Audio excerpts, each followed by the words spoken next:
चन साड़ के आलना पखुआं दा तू एडा तीर अंदाज ना हो। असल लाना चन साड़ के आलना पखुआं दा तू एडा तीर अंदाज ना हो। ओनू कदन शहीम सदेंदे हैं उच्ची जिस दी काई परवाज ना हो। मार जी वो संगत भी बिल्कुल संगत नहीं होती जे संगत दे विच कोई राज ना हो। वो गीत भी सोना नहीं लगता कहते नाल कोई वजदा गवर साहब साज ना हो। साईं मेहरबानी वो गीत भी सोना नहीं लगता कहते नाल कोई वजदा साज ना हो। साईं एक मौका दे चा नौकरी दा भाई नजीर एक मौका दे चा नौकरी दा मैं रेड़ के तई देर तोड़मना तेरिया सारिया कावड़ी लाए वैसे मेरा सफ्तर खान नाराज ना हो। तेरिया सारिया कावड़ी लाए वैसे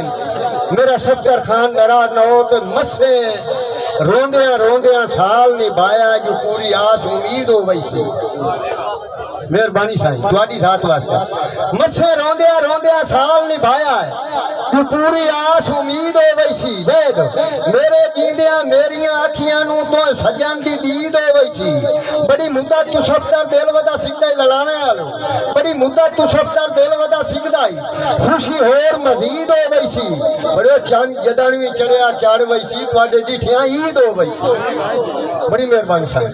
चंद जदन भी चढ़िया बड़ी मेहरबानी चंद जदन भी चढ़िया चढ़ वैसी तुहाडे डिठियां ईद हो वैसी। जनाब मार वारिस साहब जनाब दी नजर एक तोड़ा लाए मगरू यार ठकेड़े वैसे सज्जन नु प्यादा देखना भाई वो हाई केशा वो मेरी वजह तो बनया की है। जनाब शेर जार साहब मोहतरम मेरे पढ़न दे दौरान मखदूम दादा तशरीफ लाया उन्होंने दे नाम दी ताड़ियां रब निवास हाशिम साहब लाए मगरू यार ठकेड़े वैसे और मेरी हर एक किरण दी आस हूं बड़े अखी कहीं दिया यार ठरेंदा वतियों तू तो पहले ढेर उदास हूं। अच्छी कहीं दिया यार ठरेंदा वतियों तू तो पहले यार उदास हूं ते तेरी फितरत का या दिल मोया मेरा सफ्तर गलत की आस हूं मेरी वजह तू ताज महल ले चाया हूं तू तो पेना पक्षी वास हूं। बहुत मेहरबानी साहब बड़ी मेहरबानी साहब मेरी वजह तू ताज महल ले चाया हूं तू तो पेना पक्षी वास हूं ते मैं बड़ी मेहरबानी मैं आजकल सफ्तर वस्ता हाँ काई यार चिताई ता दसी असल लाना भाई नजीर मैं आजकल सफ्तर वस्ता हाँ शुक्रिया मारी शाह साहब ते काई यार चिताई ता दसी मार नजीर सिर सदका तेरे नां दा देवना जे पिछा यार चिताई ता दसी हाथ पैर बनने की लोड़ भी काई नहीं बड़ी मेहरबानी जे मैं जिसम हलाई ता दसी हले होर तताया दा ना होसी जे काई होर सुनाई ता दसी हले होर तताया दा ना होसी काई होर सुनाई ता दसी साईं कोठियां ते पखियां च फर्क होंदा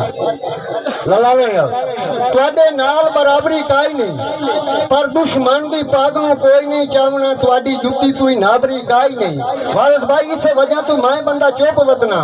तू जेंद सफ्तर घाबरी काई नहीं तुहाडी जात सिवा मैं तू कसम चवाला मैं ते होर बिरादरी काई बहु मेहरबानी दौर भाई शुक्रिया हाजी साहब शेर यार साहब साईं सानू गम ते फरमाइश है भाई मिशन साहब दी मोहतरम